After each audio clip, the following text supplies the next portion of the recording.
So మీరు పెద్దవాళ్ళతో అంటే ఇప్పుడు చాలామంది కంటే హీరోల కంటే మీరు చాలా సీనియర్. 1981 అంటే ఇప్పుడు పెద్ద స్టార్లుగా ఉన్న చాలామంది కంటే సీనియర్స్. వాళ్ళతో యాక్ట్ చేయాల్సి వచ్చినప్పుడు మీ కోఆర్డినేషన్ వాళ్ళతో ఎలా ఉంటుంది, వాళ్ళు మీతో ఎలా ఉంటారు? జనరల్గా 99% చిరంజీవి గారి దగ్గర అందరితో కలిసి యాక్ట్ చేశాను నేను చాలామందితోటి. అందరూ బ్రహ్మాండంగా ఉంటారండి. ఎక్కడ ఎగోస్ ఉండవు, ఏముండవు. అసలు ఎవరితోనూ కూడా వాళ్ళు ఎగోస్ చూపించారు. మామూలుగా ఉంటారు, పలకరిస్తే వాళ్ళు వాళ్ళ దగ్గర ఉంటారు. మనకే భయం వెళ్ళి పలకరించాలంటే ఏమనుకుంటారు చాలామంది. నాకు నార్మల్ కాబట్టి నేను మాట్లాడతాను, చేస్తాను. ఇది భయం లేదు. నెంబర్ 2 చెప్తానండి. ఒక చక్రంలో అన్ని స్పోక్స్ కరెక్ట్గా ఉంటేనే చక్రం ముందుకెళ్తుంది. అవునండి. అలాగే సినిమా ఇండస్ట్రీలో 24 క్రాఫ్ట్స్ ఉంటాయి, అందరూ బాగుండాలి. సో ఇది యోగమా మన రోగమా యాగమా అని నేను చెప్పను, కానీ ఉన్న చోట ఆనందమయంగా జీవించాలి.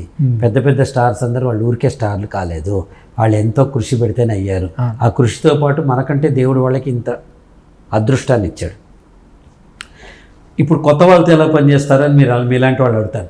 విశ్వనాథ్ గారు వివి వినాయక్ గారి దర్శకత్వంలో సినిమాలో వేశారు అట్లాంటి సినిమా ఒరితే నరసింహనాయుడు. నేను షూటింగ్ విశ్వనాథ్ గారిని కలవటానికి వెళ్ళాను. అన్నప్పుడు నేను అన్నా, సార్ మీరు డైరెక్టర్ కదా, వీరి డైరెక్షన్లో పనిచేస్తూ కొంచెం కెమెరా ఇలా పెడితే బాగుండును, అలా పెడితే బాగుండు లాంటిది మీకు ఎప్పుడైనా అనిపించిందా అని అడిగాను. ఆయన నవ్వి, నా డైరెక్షన్లో ఎన్టీ రామారావు గారు, నాగేశ్వరరావు గారు, కృష్ణ గారు వీళ్ళు ఎంత పెద్ద పెద్ద స్టార్స్ పనిచేసిన, చిరంజీవి గారు, నేను చెప్పినట్టు వాళ్ళు చేయాలని అనుకున్నా కదా, ఇక్కడ నేను నటుడినే కాబట్టి ఆ దర్శకుడు చెప్పినట్టు నేను చేస్తాను అంతే అన్నారు. సో కాబట్టి ఫార్ములా ఏంటంటే డైరెక్టర్ ఇస్ ద బాస్. ఆయన ఏం చెప్తే చేయటం, సరదాగా కాసేపు ఉండటం, వచ్చేయటం.